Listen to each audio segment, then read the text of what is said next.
Non, il va proposer. Non, On y va? tu proposes de reporter. Alors, bienvenue à tous. Désolé du retard. Comme je vous ai dit, M. Brien, qui s'occupe de filmer l'Assemblée publique depuis 2010.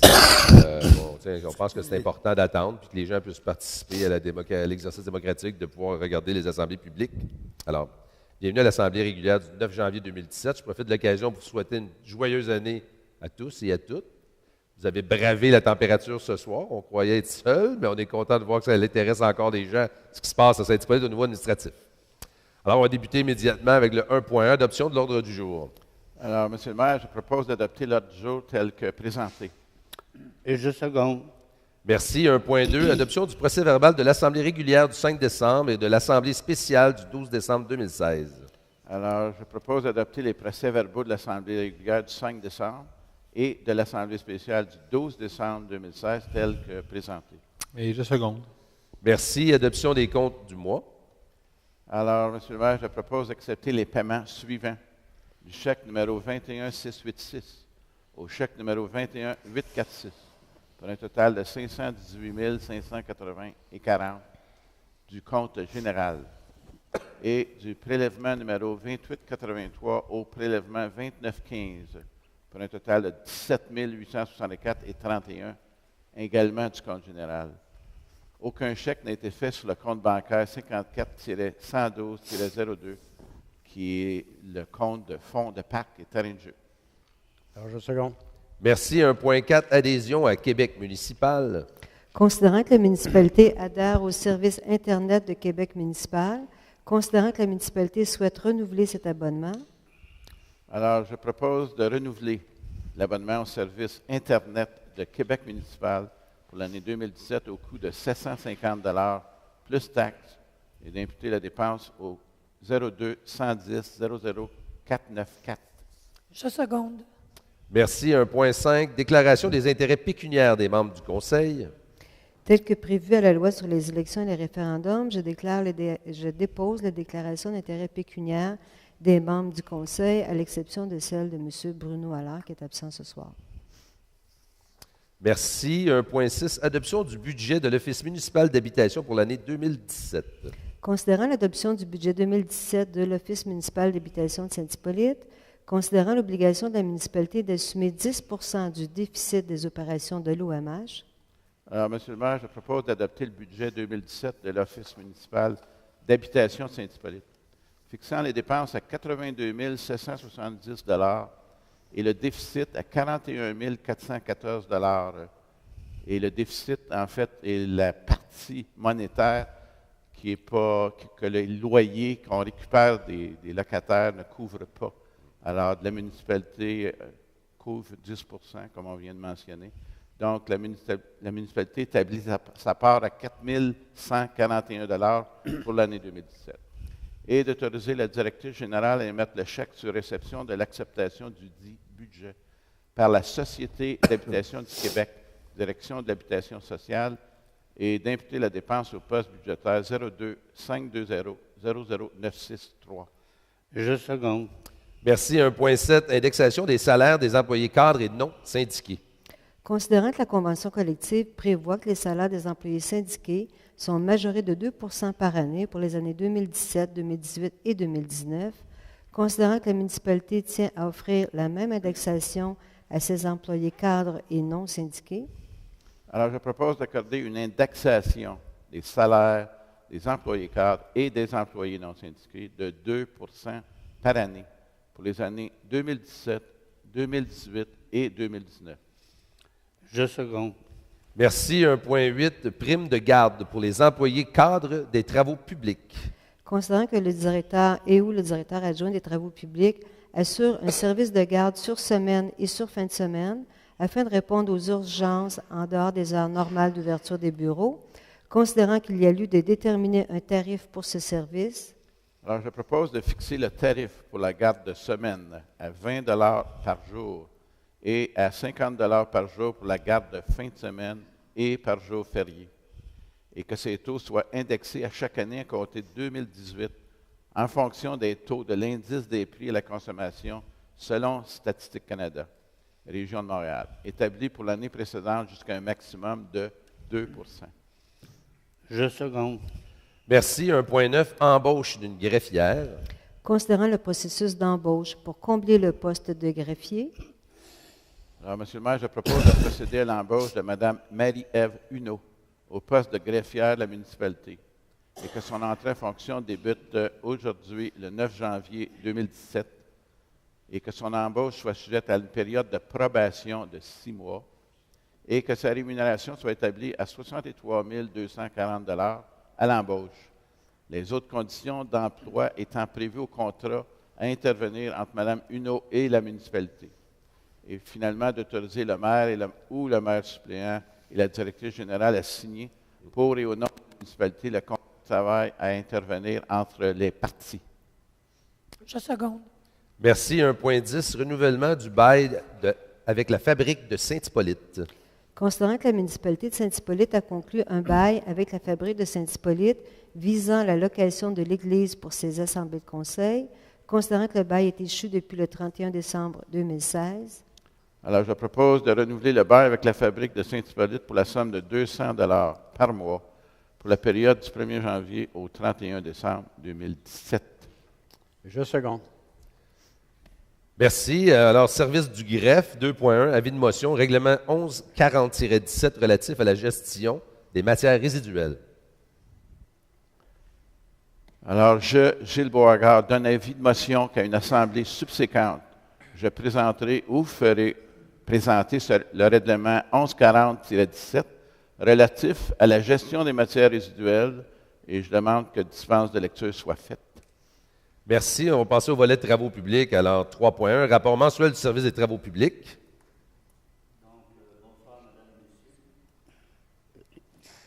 Pour ce qui est du dossier des travaux publics, les dossiers subventionnés pour les travaux de ponceau du lac des Chutes, stabilisation du parti du chemin Kilkenny et le ponceau de la 305e, on est allé en soumission. Je pense que c'est à l'ordre du jour au niveau de l'ajustement d'un règlement ce soir, c'est ça? C'est ça? l'ajustement des coûts. Oui. Oui. OK. Donc, c'est ça. Les documents ont été transmis au ministère des Transports et le montant maximal de la subvention pourrait être 50 de la valeur des projets, soit 130 000 Mandat pour l'étude de faisabilité afin de procéder à l'implantation de feux de circulation sur l'intersection du chemin des Hauteurs et du chemin du lac Bertrand a été remis à Simon. L'étude de l'analyse de faisabilité sera remise à la fin du mois de janvier 2017. À ce qui a trait à la conversion du réseau d'éclairage, trois lumières test sont installées sur le chemin des Hauteurs au sud de l'intersection de la rue Bourget, sur la rue de l'École des Hauteurs. En fait, on est ouvert à vos commentaires, même qu'on les souhaite. Si vous trouvez ça correct, vous le dites. Si vous ne trouvez pas ça correct, vous le dites aussi. Une intervention sur le réseau d'aqueduc municipal a été effectuée le 6 décembre et a permis de procéder à la réparation d'une fuite qui occasionnait une perte d'eau de 3 500 gallons par jour. Finalement, l'arrosage des patinoires a débuté et les patinoires sont opérationnelles actuellement. Et si je me fie à celle du lac Crowley, que je vois souvent, sont très achalandées. Donc, le rapport est déposé pour consultation, M. le maire. Merci. 3.2, ajustement du contrat de déneigement numéro 819-15, secteur sud. Considérant les nouvelles constructions de routes et leur conformité avec la réglementation sur la construction de rues en vigueur, considérant l'article 14 du cahier des charges générales du contrat 819-15, qui est pour l'entretien des chemins en période d'hiver et les ajustements contractuels, considérant la politique d'entretien des routes, résolution numéro 2010-09-352, considérant que nos professionnels attestent que les étapes de construction de routes réalisées pour l'application de la résolution 2010-09-352 ont été effectuées en conformité avec la réglementation en vigueur. Conséquent, je propose de procéder au déneigement des routes suivantes, conformément avec l'article 14 du devis 819-15, la rue des Sentiers, 510 mètres, la rue Annick, phase 2, 425 mètres, la montée du Galet, 225 mètres, et la rue Monette, phase 2, 200 mètres. ainsi que d'ajuster la longueur de la section du chemin du lac Éco, incluant le chemin du croissant des hauteurs, moins 200 mètres pour une longueur réelle de 420 mètres, et d'imputer les dépenses relatives à l'entretien hivernal au poste budgétaire 02-330 00443. Et je seconde. Merci. 3.3, affectation d'une partie du surplus accumulé. Considérant les travaux projetés de remplacement des ponceaux à la décharge du lac des Chutes sur la 388e avenue, considérant l'estimation produite par nos professionnels et l'adoption du règlement d'emprunt numéro 1104-15 en date du mois d'août 2015, lequel est au montant de 115 300 $, considérant que suite à l'ouverture des soumissions, le montant des travaux et des honoraires professionnels s'élève à 140 000 $, considérant que pour la réalisation des travaux, la municipalité doit combler l'écart de 24 500, considérant les sommes disponibles à même le surplus accumulé. Conséquence, je propose d'affecter une somme de 24 500 à même le surplus accumulé pour permettre la réalisation des travaux de remplacement des ponceaux du ruisseau situé sur la 388e avenue au lac des Chutes. Et je seconde. Merci. On va passer maintenant au volet urbanisme. Alors, 4.1, rapport mensuel du service de l'urbanisme. Alors, bonsoir. Alors, pour le mois de décembre, en date du 12 décembre, on avait 27 permis qui avaient été émis pour une valeur déclarée de 767 000 $. Et sur ce nombre, on compte 3 nouvelles résidences. Alors, jusqu'à date, pour l'année, alors depuis le début de l'année, on a eu 958 permis qui ont été émis pour une valeur d'au-delà de 27 millions. Et on compte 73 nouvelles résidences pour une valeur de 15 millions de dollars. Alors, à noter que l'émission de 41 permis pour des nouvelles installations septiques, alors c'est toujours bon à entendre, des rénovations dessus. Alors, on compte également 124 permis de rénovation et 28 permis d'agrandissement. C'est toujours intéressant de mentionner que d'autres travaux que des constructions. Alors, comparativement à l'année 2013, évidemment, il y a eu une baisse, on l'a senti durant l'année. Alors, en 12 décembre, une augmentation de 10 permis pour le mois, mais une diminution de 138 permis pour l'année. Et 138 permis, en réalité, il y a 958 permis pour l'année. L'année 2015, on avait 1096. Alors, au niveau des nouvelles résidences, on compte 19 résidences de moins que l'année précédente. Alors, c'est 73 versus 92. Au niveau de la répartition dans les différents secteurs, c'est à peu près toujours la même chose. Secteurs nord et sud sont les plus actifs avec le nombre de permis. Puis en termes de résidences, c'est le secteur sud qui se démarque encore une fois avec 55 % des permis. Enfin, pour les infractions, en date du 12 décembre, on avait 12 nouvelles requêtes qui ont été reçues et 18 ont été fermées, c'est-à-dire, il y en avait pour le mois antérieur. Alors, pour l'année, c'est 369 requêtes qui ont été reçues et 419 ont été fermées. Alors, voilà, le rapport est déposé pour consultation. Merci. 4.2, demande de dérogation mineure 2016-0084 au 1594e avenue. Considérant que le requérant souhaite construire un garage détaché dans la cour latérale de son terrain, considérant que la distance à respecter par rapport à la ligne de terrain est de 5 mètres, considérant que la présence de l'installation septique rend impossible la construction du garage dans l'autre cour latérale, considérant que compte tenu de l'aménagement du terrain, la construction du garage est beaucoup plus pertinente dans la cour latérale gauche, considérant la recommandation du comité consultatif d'urbanisme, considérant qu'un avis a été publié dans le Journal des Sentiers, édition du 12 décembre 2016, et que le Conseil entendra à titre de consultation tous les intéressés pendant cette séance. Alors, je pense que ça parle par lui-même. Vous voyez la présence d'une fosse septique de l'autre côté, de ce côté-ci, rendait impossible la construction du garage. Alors, est-ce qu'il y a des gens qui ont des questions là-dessus? Alors, je propose d'accepter la demande de dérogation mineure 2016-0084 qui affecte la propriété située au 15 de la 94e avenue, qui consiste à autoriser pour le garage projeté un empiètement de 3,5 mètres dans la marge latérale gauche de 5 mètres. Et je seconde. Merci. Point 4. Point 3, demande de dérogation mineure 2016-0086 au 716 rue du Cap. Monsieur le maire, je propose de reporter cette demande à une prochaine assemblée. OK. Étant donné qu'il y a des détails additionnels qu'on aurait besoin pour vraiment considérer cette demande à sa vraie valeur. Alors, c'est que je propose de reporter. Est-ce que j'ai un secondaire? Oui, Je je seconde. seconde. Oui, un instant. Monsieur, ici, il y a une question. Oui, allez-y. C'est moi au 716, Michel Curran, bonjour. Allez au micro si vous voulez. Écoutez, on va faire ça exceptionnellement, là, mais allez-y. Je voudrais juste savoir pourquoi c'est reporté. Ben, monsieur, ici, rien doit donner certains éléments. Il nous manque des informations. On manque d'informations. On ne peut pas vous dévoiler exactement tout ce qui a été question au Conseil, au caucus du Conseil. C'est des conversations privées et il y a des questions additionnelles qu'on a besoin de poser au directeur d'urbanisme. Et regarder la situation. Ça ne veut pas dire qu'on la refuse. On veut juste les réexaminer de façon, parce que ça a un impact assez important, parce que dans ce secteur-là, on ne veut pas créer non plus un précédent qui n'aurait pas de logique.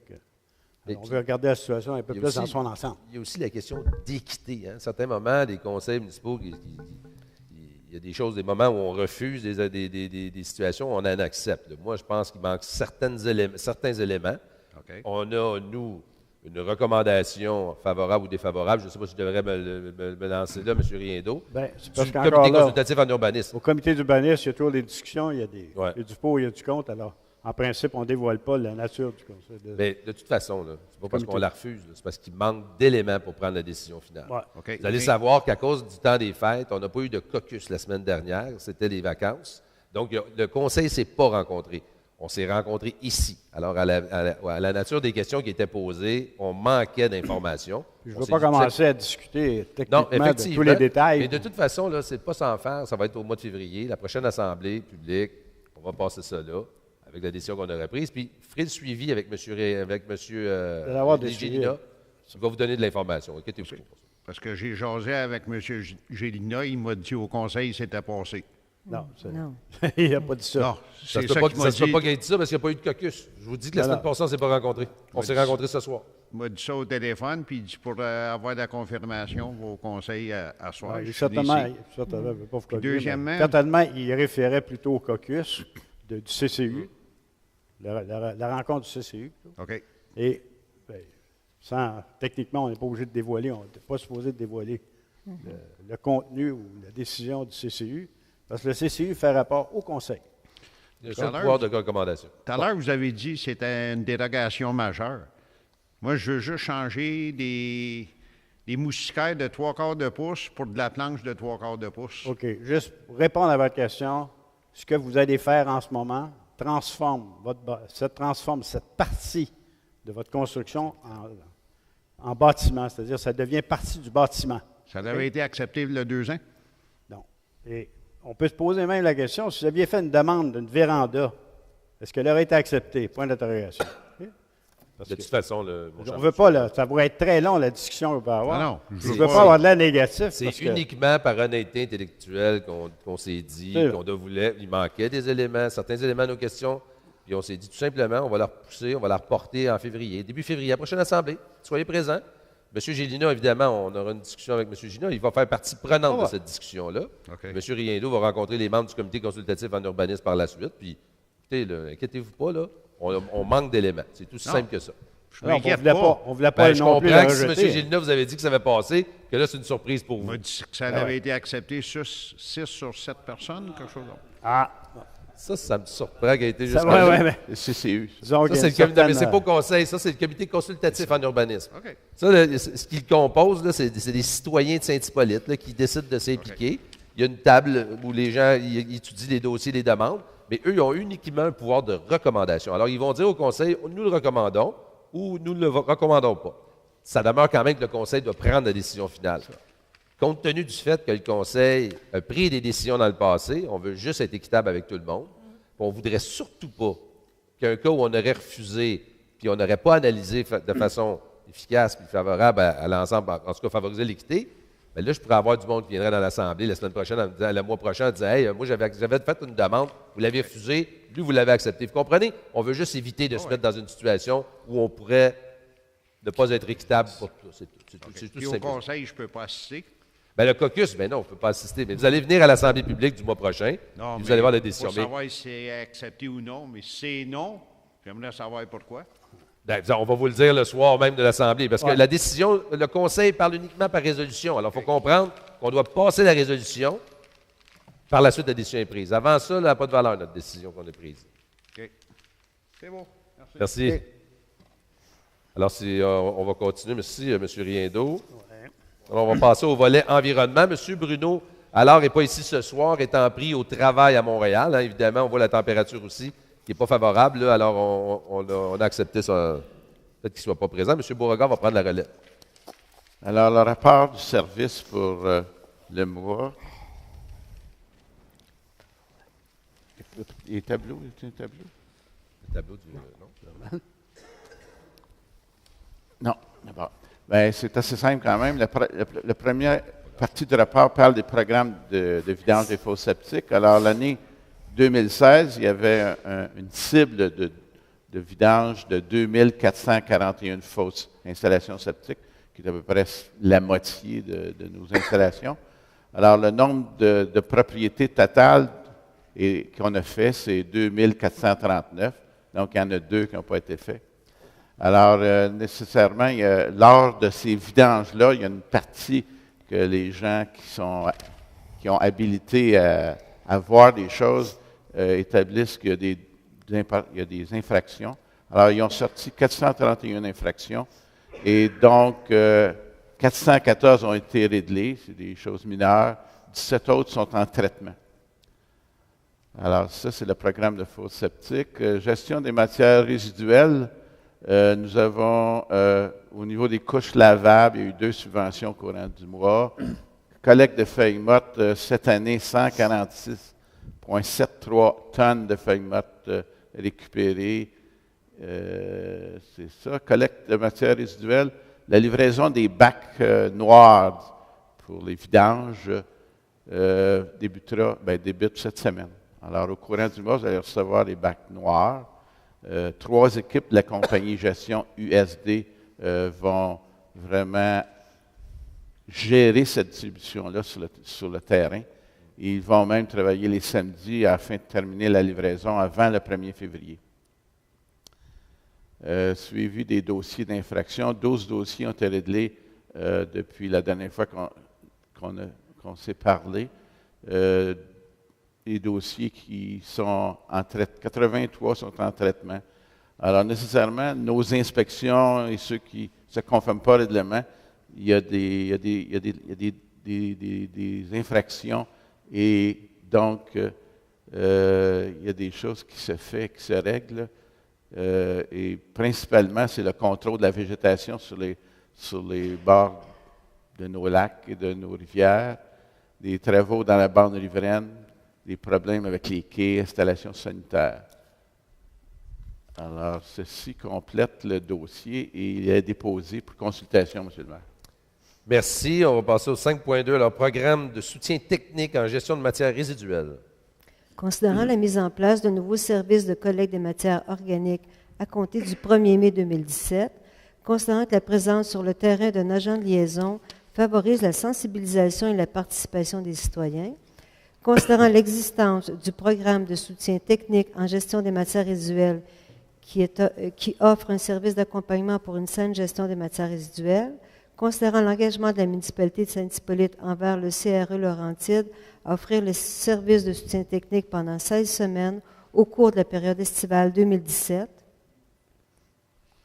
Alors, je propose, M. le maire, d'adhérer au programme de soutien technique en gestion des matières résiduelles du CRE Laurentide pour la période estivale de 2017 et d'allouer un budget de 17 500 $ plus taxes et d'imputer les dépenses au poste budgétaire 02-452-35-419. Ça me prendra un second. Et je seconde. Merci. Alors, on va passer au volet service des loisirs. Alors, 6.1, rapport mensuel du service. Alors, bonsoir, mesdames, messieurs. Alors, pour le mois de décembre, Petits et Grands étaient au rendez-vous à la bibliothèque pour l'heure du compte qui revient chaque mois. Alors, un autre franc succès qui s'ajoute à l'année 2016 avec un taux de participation de 45 parents et enfants. C'est plus de 60 personnes qui se sont déplacées également pour voir le traditionnel spectacle de Noël qui avait lieu le 17 décembre dernier. Un personnage attachant et prévisible avec ses tours de magie qu'il a présenté en rafale à son public a eu un franc succès. Apparaissent à l'écran quelques données concernant la bibliothèque pour le mois de novembre. Alors, il s'agit de données concernant les prêts de livres et autres, abonnements et fréquentation. À venir du 19 janvier au 22 février, l'exposition de Marie-Pierre Leclerc, qui est une artiste peintre. Alors voilà, je dépose le présent rapport pour consultation.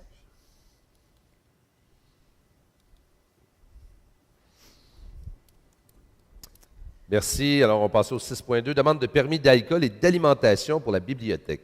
Considérant la tenue d'activités culturelles à l'occasion des Journées de la culture, de vernissage lors d'expositions et dégustations devant la bibliothèque de Saint-Hippolyte, considérant qu'il y aurait la présence de boissons alcoolisées et de nourriture sur le site pour chaque événement. En conséquence, je propose de mandater Mme Anne-Marie Brown, directrice du service culture et bibliothèque, à faire les demandes de permis d'alcool auprès de la Régie des alcools, des courses et des jeux, ainsi qu'une demande de permis pour chaque événement auprès d'agriculture, pêcherie et alimentation. Et je seconde. Merci. On va passer au service des loisirs. Alors, 7.1, rapport mensuel du service des loisirs, sport et plein air. Bonsoir à tous. Au rapport mensuel loisirs pour décembre 2016. Considérant le centre plein air Roger Cabana, écoutez, présentement, il est en complète opération. Et comme nouveauté cette année, il y a eu l'aménagement d'une nouvelle zone d'apprentissage pour les cours de ski de fond pour enfants qui a été appelée la forêt des toutous. Donc, c'est au départ de la piste A1. C'est tous des toutous qui ont été installés, puis les enfants peuvent faire du ski de fond à travers un sentier aménagé pour eux.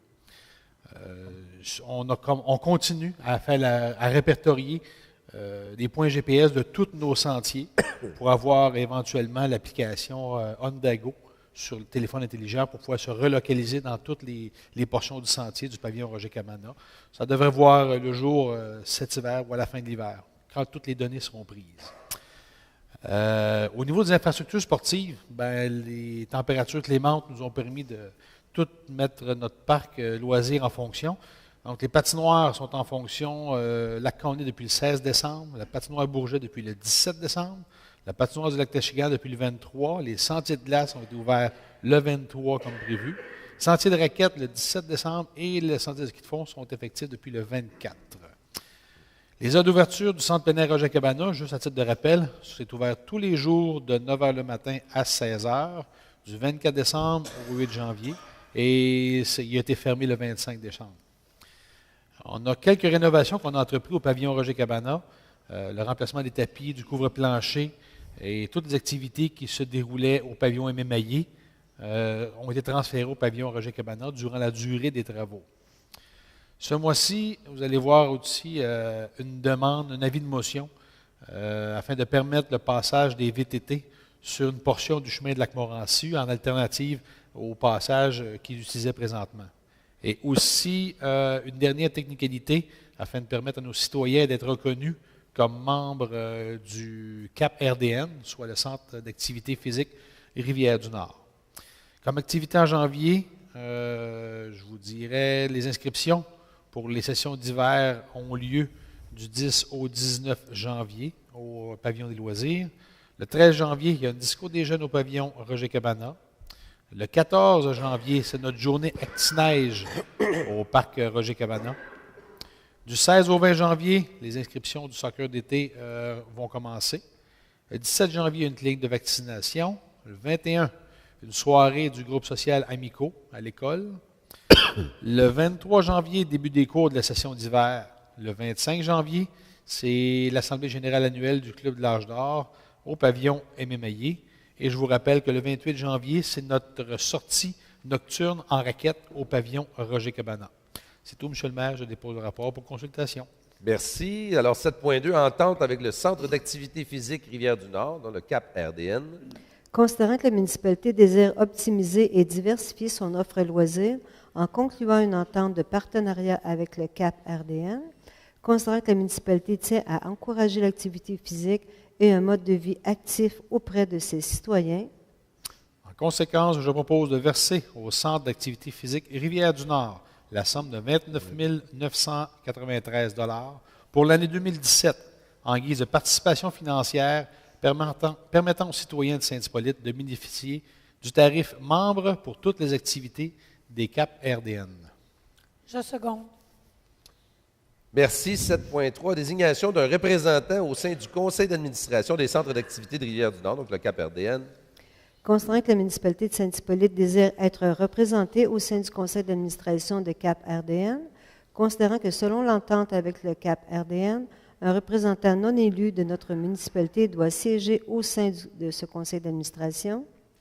En conséquence, je propose de mandater M. Louis Croteau, directeur du service des loisirs, plein air et vie communautaire, à siéger au conseil d'administration des CAP RDN. Je seconde. Juste aussi rassurer qu'on fait la tentative. là. C'est pour une année seulement. On va voir les informations. M. Croteau semble y croire énormément. Alors, je pense que nos citoyens vont en bénéficier beaucoup. 7.4, avis de motion, règlement 1136-16-1, modifiant le règlement 1136-16, permettant la circulation de véhicules hors route sur certains chemins municipaux. Je, Yves Dagenet, donne avis de motion qu'à une prochaine assemblée, je présenterai ou ferai présenter un règlement modifiant le règlement numéro 1136-16, permettant la circulation des véhicules hors route sur certains chemins municipaux, afin d'ajouter une portion de route à la liste déjà autorisée. Merci. On passe au volet service de protection des incendies. Protection incendie. Alors, 8.1, rapport mensuel du service de protection incendie.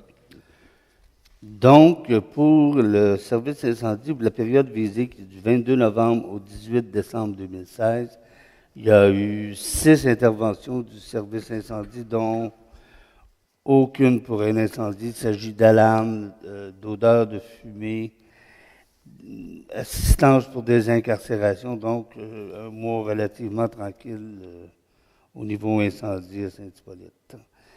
Les premiers répondants auront une formation les 4, 5, 18 et 19 février 2017, ce qui nous permet de croire que le service sera en fonction avant l'été. Donc, la formation ayant eu lieu, les véhicules sont achetés, si je ne m'abuse. L'équipement, il n'y en a pas, il est fourni. Donc, on devrait être prêt avant l'été 2017. Et ça me fait plaisir. Merci, M. Lemay. 8.2, équipement à détruire ou recycler. Considérant que les services de sécurité incendie disposent de matériel qui ne respecte plus les normes, considérant que les services de sécurité incendie désirent s'en départir. Conséquent, je propose d'autoriser le directeur du service des incendies, M. Stéphane Canestrari, à se départir de l'équipement mentionné ci-bas. En fait, je ne vous lirai pas tout ça, c'est assez plate. Là. Exemple, un Scott WK5717373. En fait, c'est 5 Scott Air Pack qu'on appelle, qui sont désuets, ainsi qu'un casque qui est brisé. Donc, on s'en départit tout simplement. Et je seconde, monsieur. Merci. 8.3, reconduction du contrat du capitaine à la prévention. Considérant que la municipalité désire reconduire le contrat de M. Alain Perrault à titre de capitaine à la prévention, considérant qu'il sera utilisé pour des mandats spéciaux seulement. Conséquence, je propose d'autoriser le directeur du service des incendies, M. Stéphane Canestrari, à procéder à la reconduction du contrat de M. Alain Perrault au poste de capitaine de la prévention pour une période de 12 mois au taux horaire de 25 $ l'heure pour un maximum de 2 300 $ pour cette période. De même que d'autoriser la directrice générale, Mme Christiane Côté, à signer pour et au nom de la municipalité de Saint-Hippolyte les documents nécessaires pour donner effet à la présente résolution. Je seconde. Merci. Alors, on va passer à la période de questions. Vous pouvez venir si vous voulez. Il n'y a pas de gêne. On a hâte de vous entendre. Bonjour, mon nom est Paul Rioux. Bonjour. Maire, mesdames, messieurs. Moi, c'est une question qui concerne l'étalement urbain dont vous avez parlé au mois de septembre à votre déjeuner. Oui. Je voulais savoir, est-ce que c'est des vœux pieux ou si c'est sur des normes, des chiffres, c'est basé sur quoi? Et quand vous parlez j'ai parlé au déjeuner du maire, vous parlez? Oui. De l'étalement urbain? Ouais. Orientation 10. L'orientation. Ah, les orientations 10, c'est ça. En fait, les orientations, si c'est ça, ben, je vais vous expliquer, là, je vais tenter de voir un peu là, parce qu'on parle de septembre, là, au déjeuner. On a encore les notes, mais là, vous me prenez un petit peu par surprise. Mais en fait, sûrement ce qu'on est revenu, c'est que nous, les orientations 10 ne nous causaient pas tellement préjudice dans la mesure où on n'est pas un conseil développeur. On est un conseil qui tente de gérer les deniers publics à l'intérieur de ce qu'on a actuellement sans avoir l'esprit de dire qu'on va affecter des sommes parce qu'éventuellement, il va y avoir du développement à outrance à Saint-Hippolyte. Nous, on n'est pas comme ça. C'est au contraire, ce que j'expliquais aussi, c'est qu'on est un conseil qui ne fait pas la promotion du développement à Saint-Hippolyte. On a de plus en plus de bons services à Saint-Hippolyte, puis on voit que les gens qui viennent, bien, ils désirent y revenir, puis ils s'installent. C'est un peu comme ça que ça se passe en ce moment. Les orientations 10, c'est une obligation. En fait, c'est un peu une cascade. Ça découle de la CMM, et tranquillement, s'en vient vers la ville-centre, qui est la ville de Saint-Jérôme. On est à la limite, nous, de la couverture de la CMM. Alors, eux, ce qu'ils veulent, c'est que la ville-centre, qui est déterminée comme Saint-Jérôme, c'est là que les investissements se font majeurs, gouvernementaux, là, les arénas, ces choses-là. Puis pour le reste, ils veulent éviter l'étalement urbain. Donc, s'ils investissent dans des bâtisses telles que, par exemple, un CLSC, un hôpital, un CHSLD, bien, ils veulent que ça se passe à Saint-Jérôme. Ils ne veulent pas que Saint-Hippolyte, un jour, en ait besoin d'eux parce qu'on est rendu 72 000. Là. Alors, c'est un peu ça. C'est un peu compliqué. On n'a pas encore terminé le schéma d'aménagement de la MRC, de la Rivière-du-Nord, concernant Saint-Hippolyte, il n'est pas encore terminé. Mais c'est un peu ça. Ce n'est pas un vœu pieux. Pour nous, à Saint-Hippolyte, c'est une volonté de ne pas faire de Saint-Hippolyte la promotion du développement. Ce que je me demandais, c'est si les dimensions des terrains, pour ce qui est de construire ou de quoi que ce soit, vont être limitées ou s'ils vont être... parce que ce qui est arrivé, c'est que j'ai eu un argument avec M. Gélina à propos des fermettes et des fermes. Oui. OK? Cet argument-là était dans le cadre de l'achat d'un terrain que j'essaye de faire depuis 12 ans à Saint-Hippolyte, une propriété qui appartient à Saint-Hippolyte. Quand j'ai rencontré M. Gélina, j'ai mentionné qu'au départ, moi, j'étais intéressé à regarder pour construire une maison de personnes âgées dans mon coin, là, sur les terrains dont je suis propriétaire, puis le dernier qui appartient à la ville. M. Gélina, ce qu'il me dit à ce moment-là, il a dit, écoute, il dit, premièrement, c'est pas zoné pour ça. Deuxièmement, la MRC, les maisons de vieux, ils n'en veulent pas. Troisièmement, il dit, qu'est-ce que tu veux faire avec ça? Bien, il dit, si je ne peux pas faire une maison de vieux, au moins, j'aimerais avoir un terrain assez grand pour avoir un permis de fermette. J'ai dit, en autant que je fais, ouais, ça me prend 110 000 pieds carrés pour avoir un permis de fermette. Il dit, non, c'est pas vrai, ça. Il dit, ça prend 40 000 mètres carrés pour avoir le droit. J'ai dit, c'est pas comme ça que ça m'a été expliqué. Moi, ce qui m'a été expliqué, c'est, si tu veux avoir une ferme, si tu veux opérer une ferme, ça te prend un terrain situé dans une zone zonée agricole. Première condition. Deuxième, ça te prend 40 000 mètres carrés pour pouvoir opérer une ferme. Okay? Pour une fermette, c'est la manière que ça m'a été expliqué, puis M. Gélina disait non, c'est pas vrai, c'est que pour avoir un permis de fermette, ça prend 10 000 mètres carrés en milieu résidentiel acceptable. C'est quoi la loi? C'est quoi le code? C'est quoi les normes? C'est quoi la norme? C'est quoi la norme de ça? Vous avez rencontré M. Gélina, je pense qu'il est plus la même que moi. Bien, il n'avait pas l'air à savoir où il s'en allait avec ça, parce qu'il m'argumente. Il y a un autre fonctionnaire municipal qui m'a expliqué, lui, qu'il y a de l'histoire du zonage agricole, où ça prend 40 000 mètres carrés pour avoir une ferme.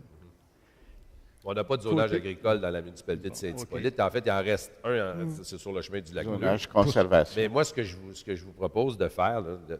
Rioux, laissez-nous vos coordonnées. Là, puis ce qu'on va faire, c'est qu'on va organiser une rencontre avec M. Gélina. On va vraiment s'asseoir ensemble puis on va répondre à vos questions. Parce que là, je suis un peu embêté, je ne veux pas vous répondre n'importe quoi non plus, là. Il existe déjà dans la municipalité des secteurs de mini-fermettes, effectivement, 110 000 pieds carrés, puis ainsi de suite, mais moi, je ne veux vraiment pas vous induire en erreur. Alors, Il y a une distinction entre les fermettes aussi. oui, effectivement. OK. Puis il n'y a pas de ferme, il n'y a plus de zone agricole à Saint-Hippolyte. OK. Puis c'est quoi la dimension que ça prend? 10 On 000 va tout mètres? répondre à vos là, questions. je sorte Comme le je vous ai règlement dit, de zonage. on va s'asseoir ensemble, on va répondre à l'ensemble de vos questions. Ouais. OK. Parce que c'est un cas On particulier. veut bien là. vous informer, là, on ne veut pas vous dire n'importe quoi. Votre cas particulier, on traite ça en particulier, pas en assemblée publique. Fait que ça nous fera plaisir de vous rencontrer. Ouais, avec c'est ce qu'on va vous. faire, M. Rio. Là. Inquiétez-vous OK. pas. La deuxième question, ça concerne le terrain dont je viens de parler, là.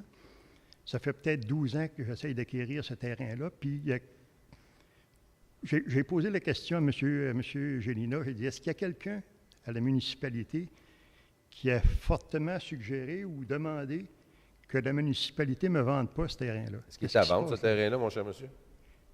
Est-ce qu'il est à vendre? Est-ce qu'il y a eu une proposition de vente ou quoi que ce soit? Ben Ou- là, on va y venir. Là. Est-ce que c'est un terrain qui est proche des Là- Sables Belgiques, qui est des Ouais, terrains? ouais. V'là 4 ans, il y a eu j'ai tenu une réunion du conseil ici.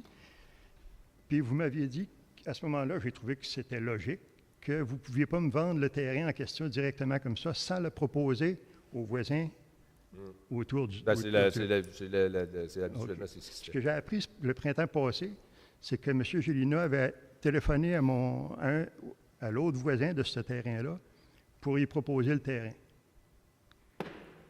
Fait que j'ai dit, pourquoi est-ce qu'il n'a pas été proposé à tout le monde autour, comme M. le maire l'avait dit, Ouais. là 4 ans. Bon, là, il dit, le terrain de la ville peut faire ce qu'il veut. En tout cas, il y avait 56 réponses. Mais moi, là, M. Rio, je vous le dis tout de suite, là, on va se rencontrer, on va rencontrer M. Gélinas, puis on va aller au fond des choses dans ce dossier-là. Là. Je sens sincèrement que en tout cas, vous n'avez pas les informations que vous avez eu besoin. Ça fait 12 ans que vous attendez après ce dossier, après ce terrain-là.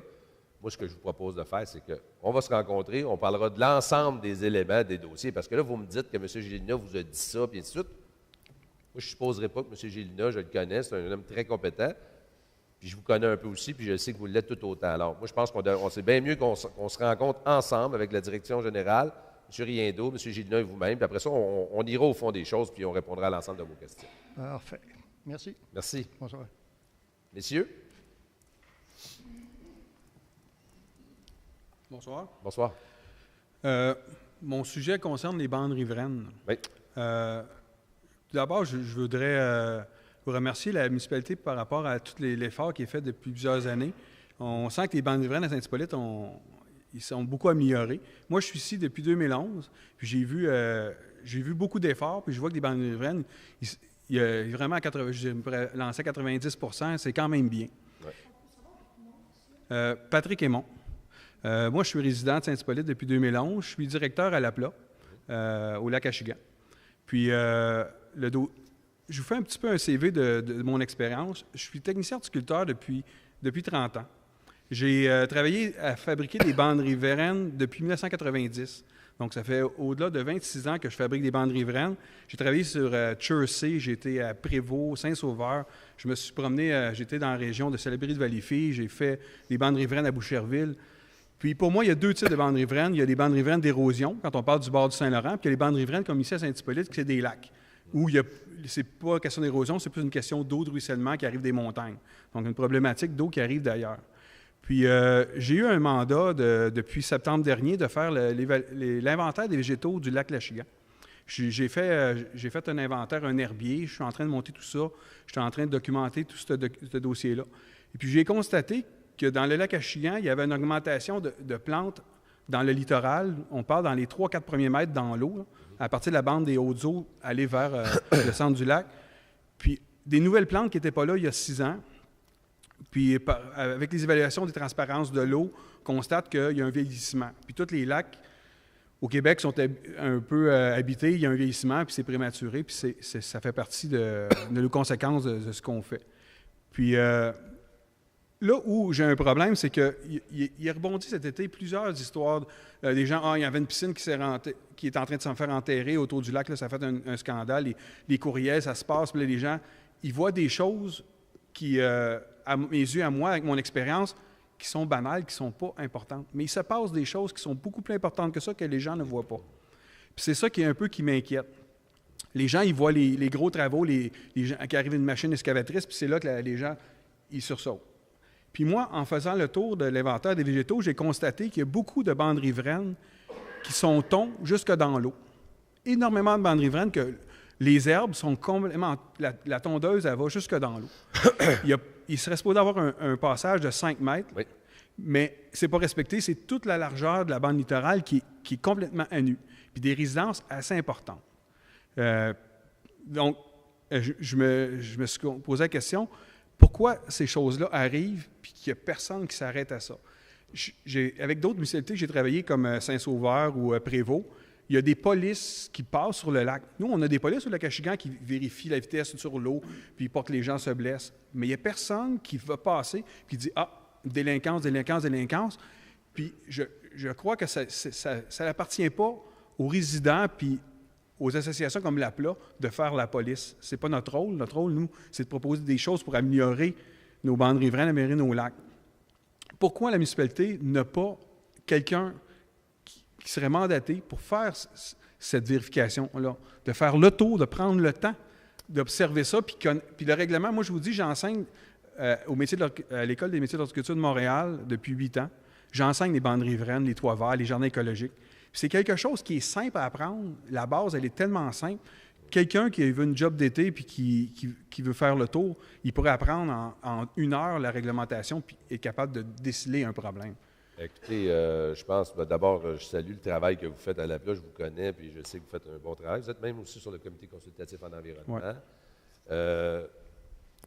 Écoutez, il serait faux de prétendre qu'on ne fait aucune action et qu'on ne bouge pas, parce que vous avez vu la différence. Vous êtes arrivé en 2011, je peux vous dire que depuis notre arrivée en novembre 2009, il y a beaucoup d'initiatives qui ont été mises en place. Il y a beaucoup de choses qu'on a faites, il y a beaucoup de mesures plutôt qu'on a mises en place, entre autres les vérifications systématiques des bandes riveraines. Prévost a 2 lacs, on en a 62. Ouais. On a 121 km² de territoire. Attendez une seconde, c'est que moi, mon inspecteur, l'inspectrice, j'ai des fosses septiques qui coulent, j'ai des problématiques. Les fossés, le chemin qui se rend dans le lac, si j'ai une fosse septique qui coule au lac des Chutes, ça a un impact directement dans la rivière Pashby, et ainsi de suite. Oui, on a des étudiants qui travaillent avec nous. On a fait du relevé énormément durant plusieurs années. Mais par contre, quand je vous parle de l'association, non seulement vous êtes nécessaire et on l'a même reconnu à travers la subvention qu'on vous donne parce qu'on dit que vous faites un travail extraordinaire, mais on a besoin des yeux et des oreilles de tous les citoyens de Saint-Hippolyte. On ne pourra pas engager une quinzaine d'inspecteurs ou Prévost qui sort sa fameuse police. Mais Prévost, il n'a pas pris la moitié des engagements qu'on a pris au niveau environnemental, il n'a pas pris la moitié des choses que nous, on a mis en place. Ça coûte cher à la municipalité de Saint-Hippolyte. On a une station de lavage de bateaux que le conseil précédent ne croyait pas, nous, on le met en place. Nous, on le sait, il y a des gens qui nous ont critiqués, on le met en place, on le sait que c'est efficace, on prend des mesures de bon père de famille pour s'assurer qu'il y ait le moins d'espèces envahissantes qui se rendent dans le lac, mais qui se rendent au lac directement. Mais on va continuer à en faire des efforts, on va continuer de demander votre support, c'est sûr, puis on va continuer de demander d'avoir de toute ta science que tu nous transmets, on a besoin de ça. Mais en même temps, il y a tout l'aspect communication. On a engagé, nous autres, c'était en 2016, une personne qui est une professionnelle en communication, qui ne fait que ça. Elle est directrice des communications au service aux citoyens. Alors là, il faut qu'on utilise cette personne justement pour bien communiquer aux citoyens. Parce qu'il y a encore des citoyens et des citoyennes qui pensent aujourd'hui qu'une bande riveraine, c'est un paquet de troubles, que c'est laid, que ça les empêche de profiter de leur plan d'eau. Puis au lac Achigan, j'ai des gens avec qui j'ai parlé, que tu connais puis que je connais, puis ils ont les moyens de payer le ticket à tous les semaines. Là. Je te le dis. Là. Je suis d'accord. Les autres, ils ont les moyens. Mais c'est pas ça qu'il faut qu'ils comprennent, c'est l'impact qu'ils ont sur le lac. C'est ça qu'on fait depuis le début. Puis pas seulement les riverains, parce qu'au départ, quand on l'a mis en place, les riverains se sont sentis comme les grands responsables de tout ce qui se passait dans le lac. Mais il y a tous les gens dans la montagne, tout ce qui est bassin versant, tous les gens qui décident de mettre des engrais, quels qu'ils soient bio ou chimiques, là, en haut de la montagne, mais ça descend et ça se rend au lac. Donc, oui, tu as absolument raison. Il y a des bandes riveraines qui retiennent la sédimentation et la suspension. Il y en a d'autres aussi qui retiennent le fait que les vagues créent de l'érosion. Des bandes riveraines qui sont sensibles à l'érosion. Un des exemples qui me vient, c'est justement au lac Morancy, où le déterminant, c'est justement ça. Alors, il y a des choses qui existent, il y a des choses qui se font, puis oui, on va avoir besoin de vous autres tout le temps. Moi, je salue le travail que vous faites, je salue le travail de l'Association du Lac-Morancy. Si nous, on n'a pas ces gens-là qui travaillent avec nous, bien, je te dis, on n'ira pas loin. Là. Puis tout seul, ça va vite, mais en groupe, ça va bien plus loin. Puis Ouais. c'est ce qu'on fait depuis novembre 2009. Mais je ne suis pas en train de remettre en cause votre travail parce que je vous le dis, moi, je suis satisfait du travail que vous faites pour l'environnement. Vous faites l'effort. Par contre, ce qui se passe, c'est que là, l'effort a été donné, les bandes riveraines sont belles, puis il y a comme... il y a encore beaucoup de ça, travail à c'est faire. comme réglé. Puis là, on est sur d'autres dossiers, qui est le ruissellement, les trappes à sédiments, on est sur d'autres dossiers. Puis pendant ce temps-là, moi, je m'aperçois que de plus en plus, à chaque année, il y a de plus en plus de gens, puis là, ils disent « Ah, lui, il l'a fait, lui, il l'a fait. » Puis je vois comme un effet. Puis ce que je vous lance comme cri d'alarme, c'est avant que ça dégénère, puis qu'on recule ce qu'on a gagné, je me rends compte depuis 3 ans qu'il commence à avoir de plus en plus de délinquance, puis de plus en plus de gens qui dénudent leur bande riveraine, parce qu'il y en a que c'est systématique tout l'été, là, c'est ton à perfection. La tour va jusque dans l'eau. Là. Bien, Là, ces gens-là ont eu sûrement des contraventions. est-ce que c'est possible de savoir Ben, c'est moi, des je ne contraventions qui peux étaient pas le faites? divulguer, c'est Non. clair, je ne peux pas le divulguer, mais je peux vous confirmer, surtout au lac Tachigan, si quelqu'un tombe le gazon sur le bord de l'eau, Geneviève Simard elle reçoit un téléphone la minute. Si je Le prends conduit est l'ancienne aéroport, là, la Hydro, Monsieur Épel. là, c'est Bruno Denay-Ballé qui a acheté ça.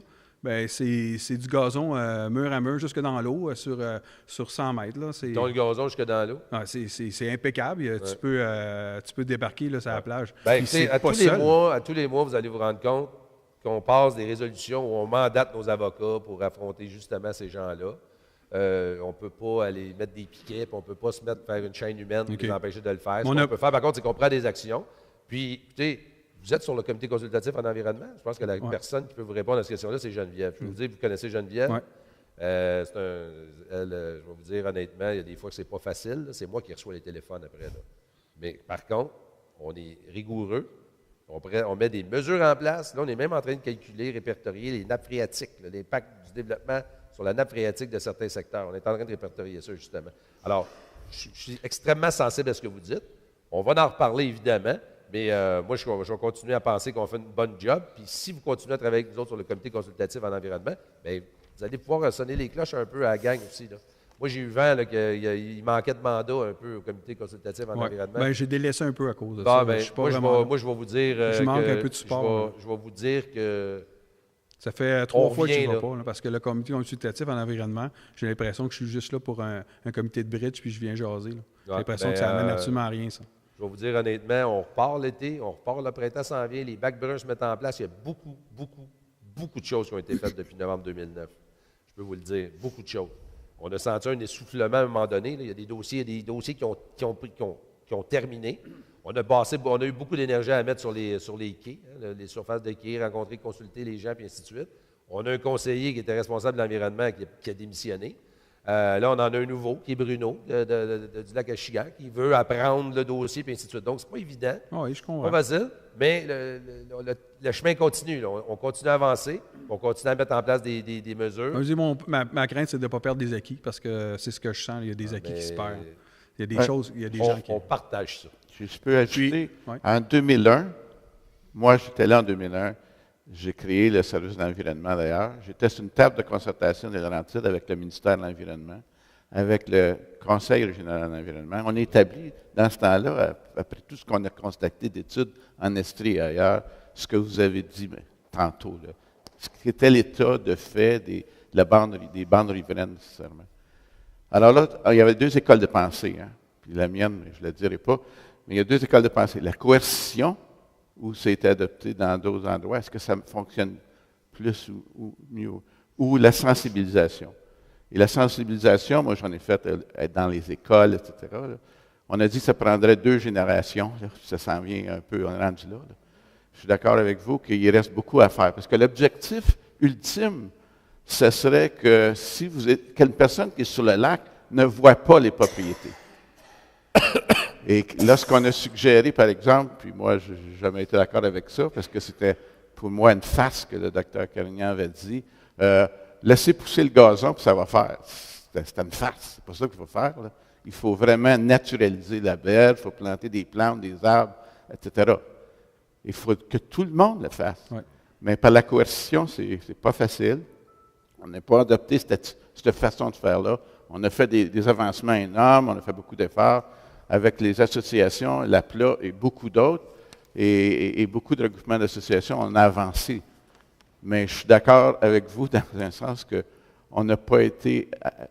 On n'a pas été si vite, on n'a pas été si loin. C'est pas perdre des mais équipes. on a des choses à faire. C'est ça que moi qui m'inquiète. Mais acceptez que là, je comprends votre message, c'est de dire, regarde, il y a des belles choses qui ont été mises en place, mais vous avez une crainte que ces équipes-là, on les perde. Ben, Et vous ne voyez pas présentement des actions qui font en sorte que le danger qui est possible, mais moi, je peux vous le dire, là, c'est important. On commence bien l'année 2017, c'est une question qui est extrêmement importante. Puis ça nous ramène aussi un peu à l'ordre. Je veux dire, on a des projets, là, puis ainsi de suite, mais laissez-moi vous dire que vous allez en avoir des dossiers. Puis M. Allard va être encore plus en selle. Parce que là, les végétaux qui poussent, qui est apparu là, dans le lac, qui n'étaient pas là, j'ai posé la question aux gens, est-ce que vous aviez ça? C'est nouveau, c'est apparu cette année. Puis là, c'est devenu endémique. Là, il y en a quand même pas mal sur le lac Achigan de cette plante-là. Puis là, les gens, ça les agace parce qu'il y avait toutes des belles plages. Fait que là, je vois les gens avec les râteaux dans le lac tout l'été, puis ils grattent le lac, puis ils grattent le fond. Oui, ce qui n'est pas correct, on peut discuter longtemps, mais pour clore, avec le CCE, par exemple, j'espère que tu vas rester là. Est-ce qu'on peut faire des divulgations? Mais le CCE, lorsqu'on l'a créé, le CCE, c'était moi aussi, là, par hasard. C'est toi qui as engagé Geneviève Et on Simard. voulait avoir des gens qui connaissent des choses sur le terrain, expérimentés, qui ont des maîtrises, des doctorats ou des connaissances scientifiques pour nous aider parce qu'on ne les a pas à l'interne. Le CCE, c'était ça. Mais c'est devenu d'autres choses là, que je n'ai pas suivies tellement parce que je ne suis plus là. Mais on l'a parlé d'ailleurs avec M. Bray, personnellement, j'ai parlé. Et j'ai parlé à Geneviève Simard à l'automne. Je dis là, on va revenir avec ce mandat-là. Et c'est à nous le conseil de dire, voici ce mandat-là, dites-nous comment procéder, aidez-nous. Vous connaissez ça? Aidez-nous, faites un plan. Et avec l'Université de Montréal, qu'on travaille en partenariat, là, on peut vraiment avancer. On n'oubliera pas, ne laissera pas tomber ce qui est acquis, ça c'est certain. Mais je pense qu'il faut revenir au CCE et dire, ce mandat-là, on va en prendre un qu'un au lieu de que le CCE parle de toutes sortes d'affaires, puis des lumières, puis des scies, puis des animaux, puis des castors. Mais on va vous donner un mandat et vos connaissances, on va les prendre et on va établir une façon de faire. Excellent. Fait que, dans le fond, première chose, c'est ça. Je voulais juste souligner que je ne veux pas perdre mes acquis. L'autre chose, je voulais parler de la renouée. Je veux juste vous remercier, la municipalité, d'avoir fait un effort. J'ai appelé Geneviève Simard pour parler de la renouée qui était tout près ici du Bonichois. Il y avait une espèce de gros massif. Puis ça a pris 2 semaines, puis ça a été fauché. Puis à ma grande surprise, j'ai vu des bâches qui ont été installées par-dessus. Donc, je suis content parce que ce n'est pas une demande, mais c'est venu de votre initiative. Puis moi, j'apprécie quand la municipalité prend les devants, que ce n'est pas de nous qu'on demande tout le temps. Donc, je trouvais ça apprécié. Puis l'année passée, j'étais venu ici parler des arbres qui avaient été mal taillés. Je ne sais pas si vous vous en rappelez, là, mais j'ai remarqué que l'entreprise que vous avez engagée a fait un excellent travail. Puis merci d'avoir respecté ça. Ben, c'est nous qui vous remercions de votre implication. Donc, merci beaucoup. Merci. Bonsoir. Merci. Bonsoir.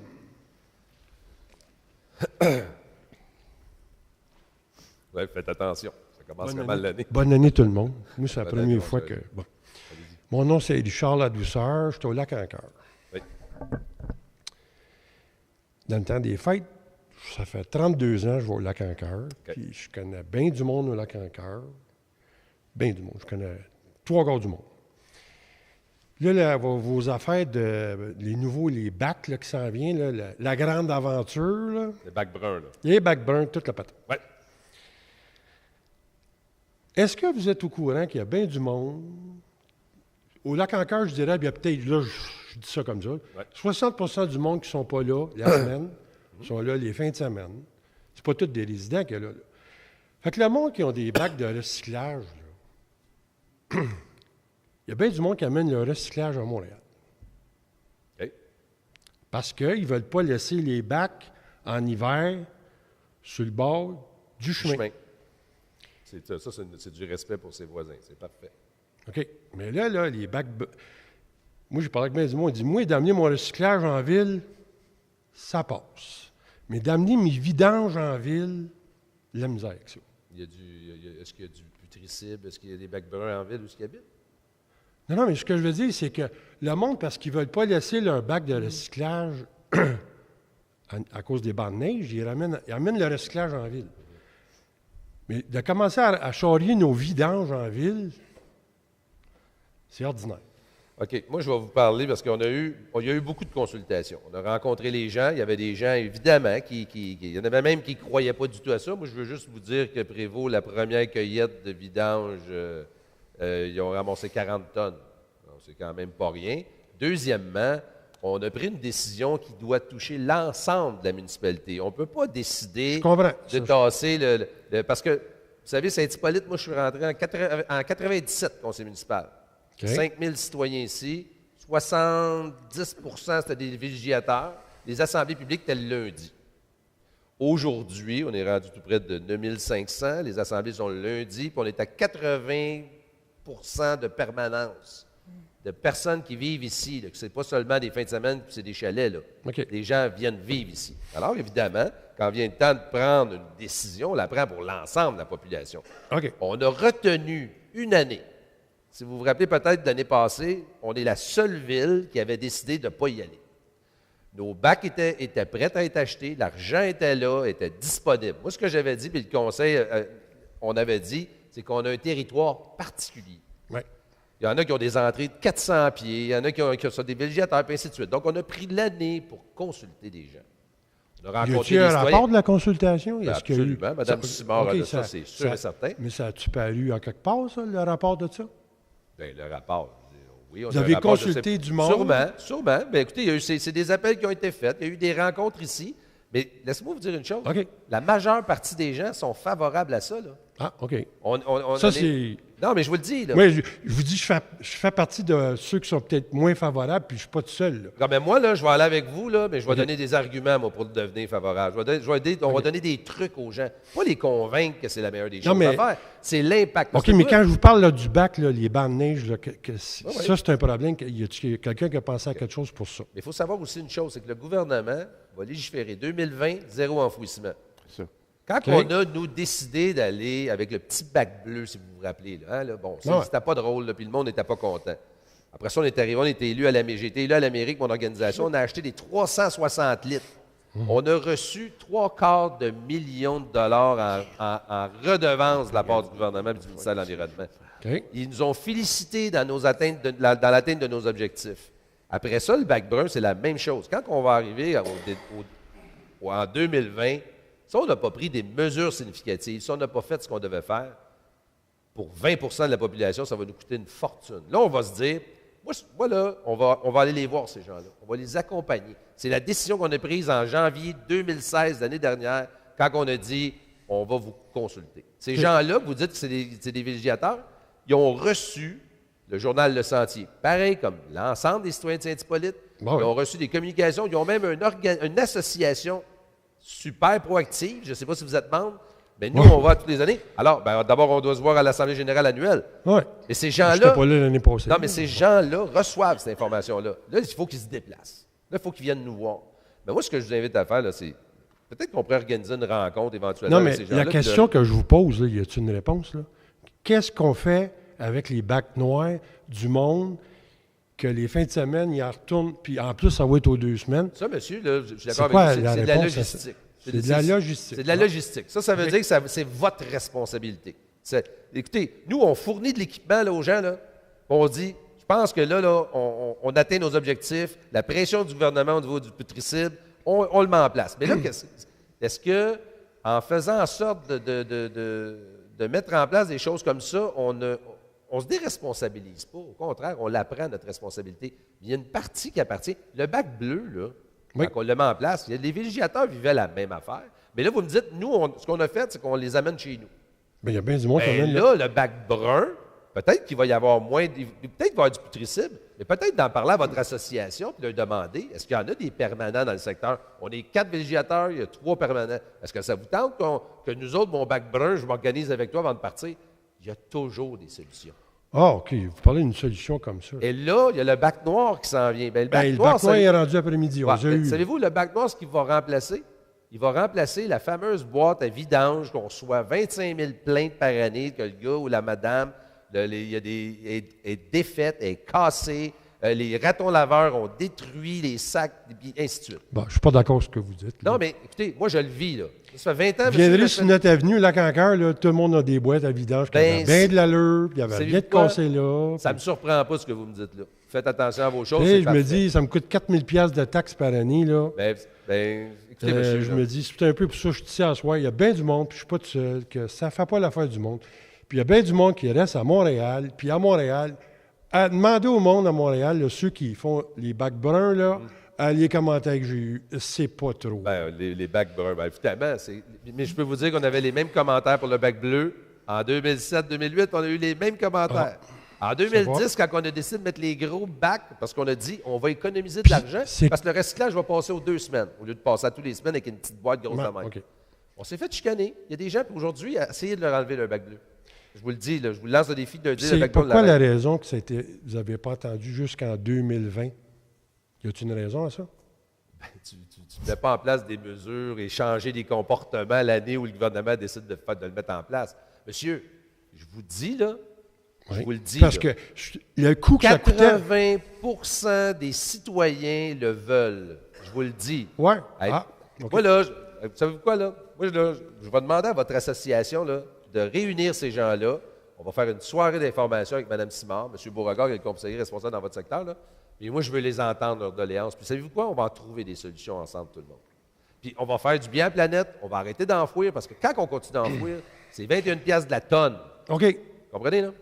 Mais là, je veux Après pas... ça, je termine, là, parce que je veux pas... Oui, c'est parce qu'on s'éternise beaucoup. OK. Si on prend une maison complète, là, OK, là, prenez le dedans d'une maison, là, vous avez, mettons, une vieille paire de bottes. Là. Puis là, vous ne les mettez plus. OK, j'ai ma où, les bottes? Bien, je vais les porter s'ils sont encore bonnes. Non, elles sont plus bonnes. Un centre d'entraide, ils sont plus bonnes. Ce que je veux dire, si c'est recyclable, on met en place des gros plans pour les pleurs de bananes, puis ci, puis ça, qui vont... Mettons que la pleure de banane, elle s'en va au centre d'enfouissement, elle reste là un mois, puis elle se détruit. Mais c'est plein de choses d'une maison... Puis je trouve qu'on... Je ne sais pas si vous comprenez ce que je veux dire, là. C'est que c'est plein de choses d'une maison qui s'en vont au vidange puis qui vont rester là des années. Monsieur, permettez-moi de vous dire que c'est d'une tristesse que j'entends, parce que ça fait des années, il y a des scientifiques qui se sont penchés. Mon sac de vidange, j'ai 3 enfants. Quand j'allais au Costco, c'était gros de même, mon sac de vidange, là, il est rendu gros comme ça.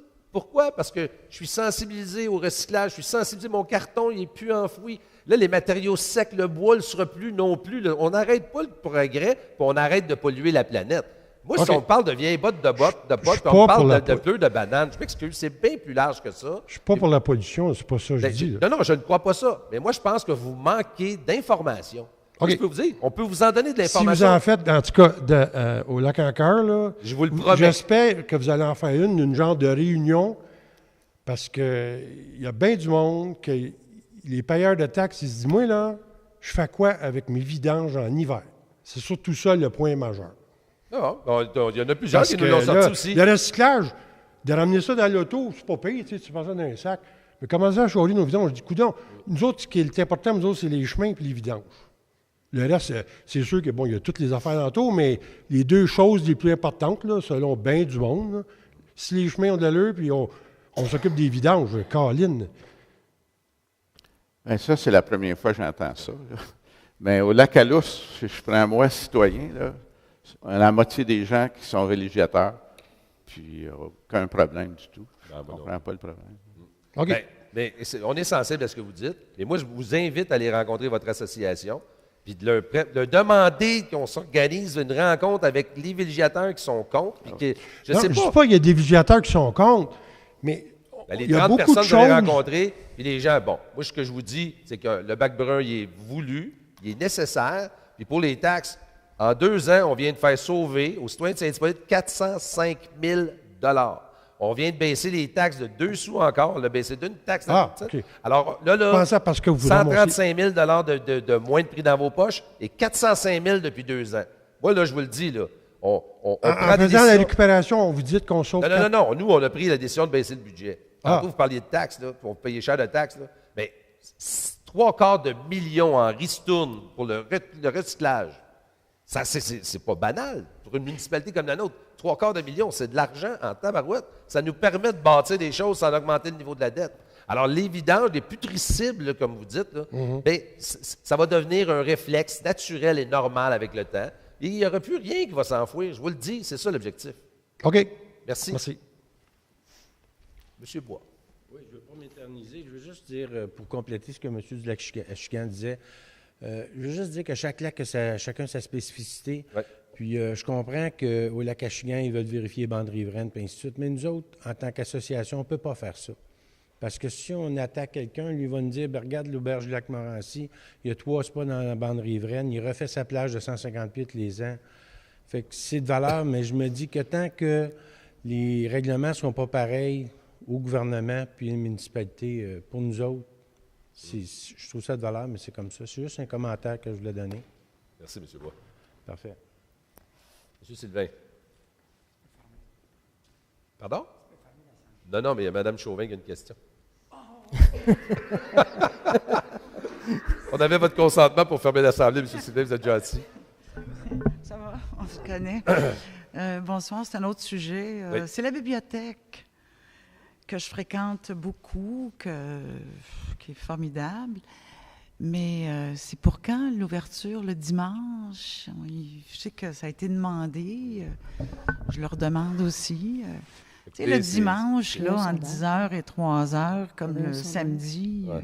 Il y a eu un sondage qui a eu lieu. Oui. Peut-être les résultats n'avaient pas été très, très probants pour l'ouverture du dimanche. Non. Malgré le fait que M. Beauregard et moi ayons défendu, mais le Conseil ayons défendu la bibliothèque comme étant un milieu de vie. Alors, évidemment, un milieu de vie, on aimerait ça qu'il soit ouvert 7 jours semaine pour qu'on puisse en profiter. Il y a toutes les contraintes au niveau salaire, syndicat, ainsi de suite. Puis, tu sais, il faut se dire une chose, là. La bibliothèque ouverte un dimanche, il y a 3 personnes, toute la journée, j'ai deux employés, 2 employés syndiqués ne peuvent pas travailler seuls, ainsi de suite. Ça a des conséquences budgétaires énormes. Oui, mais... Quand on parle de faire un sondage, c'est justement pour être à l'écoute de la population, dire est-ce que vous allez être là? Mais par contre, si on ouvrait le dimanche, peut-être on créerait l'habitude de les voir apparaître les dimanches matins avec les enfants, ou venir lire la presse, ou tout ça. Exact. En tout cas, il y a quelque chose à faire de ce côté-là. D'accord. C'est de l'éducation, puis c'est de le dire aux gens, mais... Ouais. Il m'est arrivé de remettre mes livres en retard. On fait tout ça. Oh, ben. Puis, les amendes, qu'est-ce que vous faites avec les amendes? Parce que c'est salé, là. On me disait que des fois, les gens, là, il y a 30, 40, 50 $. Non, mais je veux juste savoir... C'est pas des revenus très, très, très élevés qu'on a annuellement. Là. Il n'y a pas beaucoup de 50 $.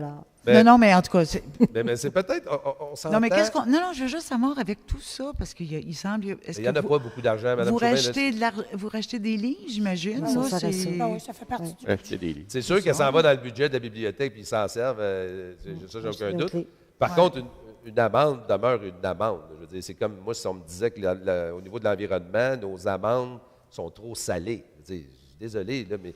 Non, c'est pas ça que je voulais dire. Moi, c'était la quantité, là. Je voulais pas... La quantité de retard? Non, mais la quantité pas des gros revenus. Non, c'est pas des gros revenus. C'est pas des gros montants. J'ai pas besoin d'ouvrir un poste budgétaire pour ça, je vous le promets. Correct. Non, c'est beau, mais en tout cas, on se reparle pour peut-être vendre l'idée du dimanche. Ben, on en parle depuis le début de la vie de la bibliothèque. Je pense qu'il faut informer, puis quitte à sans déplacer l'horaire, mais c'est sûr que ça serait comme un 5 heures, ça serait 6 heures, comme le samedi. En tout cas. À suivre. À suivre. Merci beaucoup. Bonne année à tous. Bonne année. Est-ce qu'il y a d'autres questions? Monsieur Sylvain, vous avez une question? Non? Alors, ça me prend un proposeur pour la levée de l'Assemblée? Un secondaire? Et je seconde, M. le maire. Merci. Et je viens vous dire aussi que c'est la dernière Assemblée de Mme Christiane Côté, ici, là, qui décide de nous abandonner pour aller prendre sa retraite. Une retraite bien méritée. Allez, bonne année tout le monde, puis on se revoit en février.